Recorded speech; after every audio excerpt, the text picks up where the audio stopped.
बच्चों, सीबीएसई ने कर दिया है फिर से एक नया धमाल।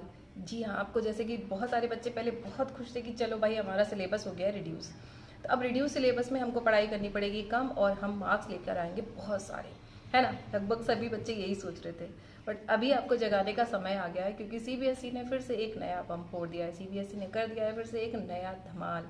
न्यू असेसमेंट क्राइटेरिया लॉन्च किया है सीबीएसई ने अभी 6 अप्रैल को, आई थिंक ट्यूसडे को एक नया क्राइटेरिया लॉन्च किया है और वो क्राइटेरिया मेनली फोकस्ड है 10th और 12th के बच्चों को लेकर। बट ये 10th और 12th तो कहने की बातें हैं, जैसा कि आप सबको पता है कि बोर्ड की एग्जाम अगर तैयारी कर रहे हो तो आपको अगर 10th में जाना है तो आपको 9th से तैयारी शुरू करनी पड़ेगी, और अगर 12th की तैयारी कर रहे हो तो आपको 11th से ही प्रिपरेशन शुरू कर देनी चाहिए। सो ये तैयारी मैं कहूँ कि ऑलमोस्ट 9th से शुरू हो रही है और 12th तक जा रही है। ये चेंजेस जो हो रहे हैं वो 9th से शुरू हो रहे हैं और 12th तक जा रहे हैं। अब ये चेंजेस आपकी पढ़ाई पर क्या क्या असर डालने वाले हैं ये बात करेंगे हम आज की वीडियो में। प्लस हम बात करेंगे कि ये जो चेंजेस हैं वो अच्छे हैं या बुरे, आपको प्लस पॉइंट देने वाले हैं या माइनस पॉइंट देने वाले हैं। आपके पॉइंट ऑफ व्यू से ये क्या होगा ये आप मुझे कमेंट करके बता सकते हैं। तो ऑलरेडी सीबीएसई ने पहले एक चेंज कर दिया था स्टार्टिंग में ही, आपका सिलेबस शुरू होने से पहले ही बुक्स में काफ़ी सारे टॉपिक्स हटा दिए थे। वो टॉपिक्स हटाने से बहुत सारे बच्चे थे खुश इसलिए थे कि सिलेबस भाई कम पढ़ना पड़ रहा है, जिसको कम पढ़ना पड़ेगा वो खुश हो जाएगा ना। लेकिन अब कम पढ़ाई से काम नहीं चलेगा, दो आपका सिलेबस हो गया रिड्यूस, पढ़ाई आपको उतनी ही करनी पड़ेगी, या यूँ कहें कि अब आपको ज़्यादा सीरियस होकर करनी पड़ेगी, क्योंकि ये जो नया चेंज है, अगर आपको स्कोर करने हैं अच्छे मार्क्स तो आपको पढ़ाई तो अच्छी करनी ही पड़ेगी। अब ये चेंजेस क्या क्या हैं इनके बारे में हम चलो जान लेते हैं फटाफट से कि ये चेंजेस सीबीएसई ने क्या क्या किए हैं। बट उससे पहले जो भी व्यूअर्स मेरे चैनल पे नए हैं या जो बच्चे नए हैं, प्लीज़ आप मेरे चैनल को सब्सक्राइब कर लीजिए, क्योंकि यहाँ पर ऐसी इन्फॉर्मेशन मिलती रहेंगी। और ये जो मेरा चैनल है वो स्पेशली 9th और 10th के लिए बच्चों के लिए मैंने बनाया है। और अब मैं ध्यान रखूँगी कि ये सीबीएसई ने जो नया क्राइटेरिया दिया है, मेरे सारे के सारे कंटेंट, सारे के सारे मटेरियल उसी पर बेस्ड हों, ताकि आपको ज़्यादा से ज़्यादा बेनिफिट मिल पाए और आप क्वेश्चन के साथ टैकल कर पाओ। तो ये सारी चीज़ें तभी होंगी जब आपको पता होगा कि है क्या चेंज, हो किया क्या है आखिर सीबीएसई ने बोर्ड एग्जाम के पॉइंट ऑफ व्यू से। सो सबसे पहला जो चेंज सीबीएसई ने किया है वो है number of MCQs are increased and descriptive questions are decrease. Means पहले अगर डिस्क्रिप्टिव क्वेश्चंस 40% थे तो अब 30% होंगे, और एमसीक्यूज अगर 10% थे तो मान लो 20% होंगे। इस तरीके से हम कह सकते हैं। बट ये नंबर ऑफ क्वेश्चंस कैसे कैसे रखे जाएंगे इसके बारे में अभी सीबीएसई ने नया अपडेट नहीं किया है, ये फुल्ली मेंशन नहीं किया है, तो इसके बारे में हम ज़्यादा बात नहीं करेंगे। मैंने यहाँ पर पॉइंट्स लिख के रखे हैं ताकि मैं कोई पॉइंट आपको बताने से भूल ना जाऊँ, इसीलिए मैंने यहाँ पे ऑलरेडी इन सारे पॉइंट्स को नोट करके रखा है ताकि आपको एक एक छोटी छोटी जानकारी मैं दे पाऊँ। तो सबसे पहली जो चीज़ है वो है सीबीएसई ने एमसीक्यूज़ की संख्या बढ़ा दी है और आपके जो डिस्क्रिप्टिव क्वेश्चन है उनको कर दिया है कम। तो डिस्क्रिप्टिव क्वेश्चंस कम करने का मतलब ये नहीं है कि आप थ्योरी नहीं पढ़ेंगे और आप उस पर ध्यान नहीं देंगे। आप पढ़ेंगे तभी तो आपको कॉन्सेप्ट क्लियर होगा, और कॉन्सेप्ट क्लियर होगा तभी आप उसमें छोटी छोटी जानकारियों को फाइंड आउट करके एमसीक्यूज हिट कर पाएंगे, क्योंकि MCQs to the point answer के लिए होते हैं। तो टू द पॉइंट आंसर के लिए आपको एग्जैक्ट करेक्ट आंसर आना चाहिए, और वो एग्जैक्ट करेक्ट आंसर के लिए आपको थोड़ा सा, और जैसे कि पहले आप लाइन को रट लेते थे, वो लाइंस को रटना नहीं है, आपको थोड़ा सा डेप्थ में जाके पढ़ना है। रीज़न क्या है उसके बीच का, सोर्स कहाँ है उस चीज़ का, एनर्जी ओरिजिन कहाँ है उस चीज़ का, वो आपको फाइंड आउट करना पड़ेगा। तो पहली चीज़ तो यही है कि नंबर ऑफ एमसीक्यूज इंक्रीज हुए हैं और डिस्क्रिप्टिव क्वेश्चंस डिक्रीज कर दिए गए हैं। ठीक है, अब जो एमसीक्यूज इंक्रीज किए हैं वो बेस्ड किस चीज़ पर होंगे, थोड़ा सा उन पर भी एमसीक्यूज हम देख लेते हैं, फोकस कर लेते हैं कि सीबीएसई ने किस टाइप के एमसीक्यूज पर फोकस किया है, किस टाइप के क्वेश्चंस को सीबीएसई ने मेंशन किया है। ये सारा का सारा खुद नोटिस, एज ए नोटिस डालकर सीबीएसई ने मेंशन किया है कि मेनली अब वो इन चीज़ों पर फोकस करने वाली है। वो चीज़ है कॉम्पिटेंसी बेस्ड एमसीक्यूज, मैंने यहाँ पे लिख रखा है इसीलिए मैं बार बार नीचे देख रही हूँ। कॉम्पिटेंसी बेस्ड का मतलब है जैसे आप कोई 12th पास करने के बाद नीट के एग्ज़ाम देने जाते थे तो वहाँ पे आपको कुछ क्वेश्चंस ऐसे मिलते थे जो बहुत ज़्यादा लॉजिक के साथ होते थे, या मैथ्स के क्वेश्चंस ऐसे कह सकते हैं हम, बहुत सारे फिजिक्स से क्वेश्चंस कह सकते हैं, या ग्रामर वगैरह के भी कह सकते हैं, ग्रामेटिकल क्वेश्चंस पूछे जा सकते हैं इंग्लिश ग्रामर से। तो मेनली अभी मैं आज जो बात कर रही हूँ वो साइंस और मैथ्स के को ध्यान में रखकर आपको इन्फॉर्मेशन दे रही हूँ। अगर आपको बाकी सब्जेक्ट की नॉलेज चाहिए तो आप मुझे कमेंट कर देना, बता देना, मैं उससे भी रिलेटेड वीडियो बना के आपको बता दूंगी सर्च करके। अगर पसंद आ रहा है आपको ये सारी नॉलेज तो फिर एक थम्स अप तो दे ही सकते हो आप, ठीक है। तो क्या होने वाला है, कॉम्पिटेंसी बेस्ड एमसीक्यूज ज़्यादा होने वाले हैं, कॉम्पिटिशन बेस्ड होने वाले हैं, मतलब कॉम्पिटिटिव एग्जाम में जैसे क्वेश्चंस पूछे जाते हैं आपसे उस टाइप के क्वेश्चंस पूछे जाएंगे। तो आपको पता चल गया होगा कि कंपटीशन वाले एग्जाम में आपको जो क्वेश्चंस पूछे जाते हैं उनका आंसर आपको देना है, तो आपको बहुत डेप्थ में जाके पढ़ना पड़ता है उन चीज़ों को।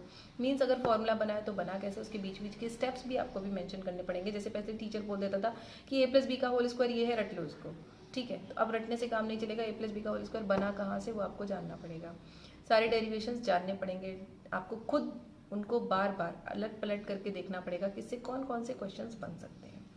तो अगर ये क्वेश्चंस पढ़ गए हैं, कंपटीशन बेस्ड पढ़ गए हैं, तो डिक्रीज क्या हुआ है, शॉर्ट क्वेश्चंस डिक्रीज हुए हैं और वेरी शॉर्ट क्वेश्चंस भी कम होंगे अभी आपके पेपर में। तो उनकी जगह पर ये वाले सब्स्टिट्यूट हो जाएंगे, उनकी जगह पर ये सारे क्वेश्चंस आ जाएंगे। तो कंपटीशन बेस्ड क्वेश्चंस आपको ध्यान में देना है, उन टाइप के क्वेश्चंस को करना है जो आपको कंपटीशन में अच्छे मार्क्स दिला सकते हैं। अब इस टाइप के क्वेश्चंस को करने के लिए आपको प्रिपरेशन किन बुक्स से करनी है, अगर आपको ये जानना है तो आप मुझे कमेंट करके बताना, मैं सारी बुक्स के नाम बता दूंगी। इनफैक्ट कुछ बुक्स ऐसी हैं जिनको आप पढ़ के अगर एग्जाम देने जाओगे तो रियली आपको मार्क्स बहुत अच्छे गेन करा सकती है। ये मेरा पर्सनल एक्सपीरियंस है, मैं खुद बच्चों को उन्हीं से करवाती हूँ। तो अगर आपको वो चाहिए तो आप वो मुझे बता देना। तो पहले दूसरा पॉइंट ये हो गया, एमसीक्यूज बढ़ेंगे और बढ़ेंगे तो टॉपिक क्या होगा, कंपटीशन के बेस्ड पर होंगे, वो शॉर्ट क्वेश्चंस कम होंगे, वेरी शॉर्ट क्वेश्चंस भी कम होंगे। अब दूसरी चीज़ है, कंपटीशन बेस्ड होंगे तो कंपटीशन बेस्ड क्वेश्चंस कैसे पूछे जाते हैं आपसे, ये भी सीबीएसई ने बता दिया है कि वो क्वेश्चंस कंपटीशन बेस्ड होंगे तो किस पॉइंट ऑफ व्यू से आपसे वो पूछे जाएंगे। वो है बच्चों प्रैक्टिकल लाइफ एप्लीकेशन। आप पढ़ते हो जैसे फिजिक्स में आपने मान लो टॉपिक पढ़ लिया motion in a straight line. अब motion in a straight line में सबसे जो पहली चीज़ होती है डिस्टेंस एंड डिस्प्लेसमेंट के बीच का difference. What is the difference between distance and displacement. बच्चे रट लेते हैं कि डिस्टेंस ये होगा, डिस्प्लेसमेंट ये होगा, रीज़न क्या है, इसका मतलब क्या है, समझ ही नहीं आता बच्चों को। वो चीज़ अब आपको समझनी पड़ेगी। स्पीड एंड वेलोसिटी, स्पीड क्या बताती है और वेलोसिटी उससे अलग क्यों है, जबकि दोनों का यूनिट सेम है, दोनों का ऑलमोस्ट फॉर्मूला भी सेम है, एक में डिस्टेंस एक में डिस्प्लेसमेंट। वो चीज़ें आपको समझनी पड़ेगी। मोमेंटम है तो है क्या, ये मोमेंटम बला क्या है, बच्चे डेफिनेशन रख के चले जाते हैं। इनर्शिया क्या है ये आपको पढ़ना पड़ेगा। इम्पल्स क्या है, ये चीज़ें। वर्क है तो वर्क, हम किसी चीज़ को सर पर लेकर चल रहे हैं, हम चल रहे हैं तो हमारा वर्क डन जीरो क्यों है, वो सारी चीज़ें आपको ध्यान रखनी पड़ेंगी। ये सारी चीज़ों के लिए आपको डेप्थ में पढ़ना पड़ेगा, सही नॉलेज पानी पड़ेगी, रट्टाफिकेशन छोड़ना पड़ेगा बच्चों, रट्टाफिकेशन छोड़ना पड़ेगा। तो ये चीज़ हो गई। आपको प्रैक्टिकल लाइफ एप्लीकेशन क्वेश्चन पूछे जाएंगे। रॉट लर्निंग नहीं करनी है। रॉट का मतलब होता है सड़ा हुआ, हिंदी में बोलते हैं सड़ा हुआ। सड़े हुए का मतलब क्या है, अब जाके 1-2 दिन पहले एग्जाम से बच्चे पढ़ाई कर लेते हैं और उसके बाद में मार्क्स तो लेके आ जाते हैं, लेकिन उनकी नॉलेज जो होती है ना वो जीरो लेवल पे होती है। अब सीबीएसई ये चाहती है कि आप पढ़ाई जब कर ही रहे हो, टाइम वेस्ट कर ही रहे हो, तो आप नॉलेज भी लो, कंपटीशन में जाने के लायक हो जाओ, ठीक है। इसीलिए मैंने कहा लास्ट में हम डिस्कस करेंगे कि प्लस पॉइंट दिया या निगेटिव पॉइंट दिया, ये आप मुझे कमेंट करके बताना, आप प्लस दे रहे हो या माइनस दे रहे हो, मैं भी वहाँ पे कमेंट करूँगी, ठीक है। तो ये सारी चीज़ है, रॉट लर्निंग नहीं करनी है। More focused developing the attractive, creative and critical thinking. देखो मैंने यहाँ लिख रखा है जो सीबीएसई की वर्डिंग थी, मैंने यहाँ पे टू द पॉइंट यहाँ पे इस लाइन में लिख रखा है। साइड भी आपको मैं वहाँ पे लिंक दे दूँगी डिस्क्रिप्शन बॉक्स में, आप वहाँ पे देख सकते हो, या साइड में जो पेज है यहाँ पर जो खुला हुआ है आप वहाँ पर भी देख सकते हो। मैं यहाँ पे अंडरलाइन करके दिखा रही हूँ आपको, यहाँ पर जो वर्ड्स हैं वो यही है, सीधे सीधे वर्ड्स हैं जो मैंने आपको बोले हैं। वो वर्ड्स क्या हैं कि अब बच्चों को रॉट लर्निंग नहीं करनी है, more focused on developing the creative and critical thinking. Means आपने जो चीज़ पढ़ी है उस चीज़ को पढ़कर आपकी थिंकिंग, आप कितना उसको उलट पुलट करके सोच सकते हो, कितना अपनी प्रैक्टिकल लाइफ में ढाल के देख सकते हो। लाइक ट्रिग्नोमेट्री है तो आपको angle of elevation, angle of depression का सही मतलब नहीं पता होता। साइन 45 1/√2 है तो क्यों है। अब आजकल तो क्या चल रहा है, ट्रेंड क्या चल रहा है कि बहुत सारे जो साइट हैं, बहुत सारे लर्निंग चैनल्स हैं, वो ट्रिक्स बता देते हैं, तो बच्चे उन ट्रिक्स पे चले जाते हैं, ट्रिक्स भी अपना भी लेते हैं। ट्रिक्स आर गुड, अच्छी चीज़ है, लेकिन उनके पीछे का लॉजिक भी जानो बच्चों, वो सारी चीज़ें जानो। जैसे कि भी मेरा जो एक वीडियो आने वाला है अलजेब्रा से रिलेटेड, तो वहाँ पे 10th के क्वाड्रेटिक इक्वेशन के सीरियसली आज तक आपको इतने क्वेश्चंस किसी ने नहीं बताएंगे, इतने वेरिएशंस उन फॉर्मूले में किसी ने नहीं बताएंगे जितने मैं देने वाली हूँ इस वीडियो में। हो सकता है थोड़ा सा लॉन्ग हो जाए, अब बच्चे क्या करते हैं उसको लॉन्ग के चक्कर में स्किप कर देते हैं, ये आपका निगेटिव पॉइंट है। यहाँ से आपको वो सारी चीज़ें अब मिलेंगी जो आपने कहीं सोची नहीं होंगी। इसीलिए मैं बार बार कह रही हूँ, आपका ही प्रॉफिट है अगर आप चैनल को सब्सक्राइब कर लेते हैं। अदरवाइज़ तो मैं अपना काम कर ही रही हूँ, इसमें नो प्रॉब्लम, मैं सेटिस्फाई हूँ कि मैं अपना काम कर रही हूँ। बाकी जिसको गेन चाहिए वो कर ले, अदरवाइज़ तो फिर आप देख लो, ठीक है। बट ये मैं कह सकती हूँ कि इतने फॉर्मूले आपको कहीं नहीं मिलेंगे, ठीक है। फिर अब जो क्रिटिकल थिंकिंग है उधर आपको NCBSE ले जाना चाहती है ताकि आप कंपटीशन में जाके वो सारे compete कर पाओ। अब क्वेश्चंस की बात कर लेते हैं कि जब MCQs बढ़ा दिए हैं तो उनमें मेनली क्वेश्चंस कैसे होंगे, ये भी CBSE ने बोल दिया है, तो मैं आपको बता देती हूँ। Questions will be based on real life situation. Questions जो है वो रियल लाइफ सिचुएशन पे, फिर से एक बार बोल रही हूँ, questions will be based on real life situation. आपके रियल लाइफ सिचुएशन में वो कहाँ अप्लाई होते हैं वो आपको ध्यान देना है।